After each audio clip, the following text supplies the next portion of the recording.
Hello everyone, welcome back to my YouTube channel. My name is Krishna Arora. तो आज के subject में हम देखेंगे कि हमें अनुच्छेद लेखन में क्या क्या बातें ध्यान में रखनी होती है और अनुच्छेद लेखन लिखने के कौन कौन से टिप्स होते हैं। तो चलिए शुरू करते हैं।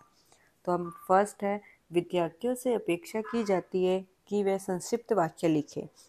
केवल वाक्य शुद्ध होना चाहिए, यानी अनुच्छेद लेखन के अंदर हमें वाक्य को है वो वाक्य लिखने हैं, छोटे वाक्य लिखने हैं और वाक्य शुद्ध होने चाहिए। और नेक्स्ट टिप क्या है, नेक्स्ट टॉपिक क्या है जो हमें ध्यान रखना है। इस प्रश्न का मुख्य उद्देश्य केवल वाक्यों का निर्माण होता है, वाक्य छोटा हो या बड़ा ये मायने नहीं रखता। यानी अनुच्छेद लेखन जो आता है उसका मुख्य उद्देश्य क्या होता है, केवल वाक्यों का निर्माण करना होता है। वाक्य छोटा हो या बड़ा हो ये कोई मैटर नहीं करता है। आप छोटा वाक्य भी लिख सकते हैं और बड़ा वाक्य भी लिख सकते हैं।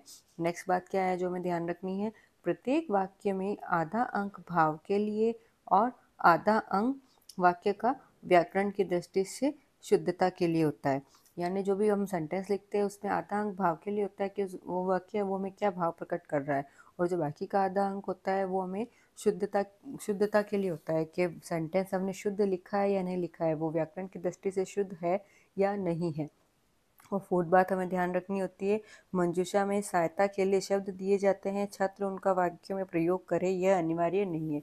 यानी जो हमें अनुच्छेद लेखन के लिए जो भी 5 वाक्य लिखने होते हैं उसके लिए जो भी हमें शब्द दिए गए होते हैं कि आप इनकी सहायता से वाक्य बना सकते हैं, उन सारे शब्दों का प्रयोग करो ये आवश्यक नहीं है।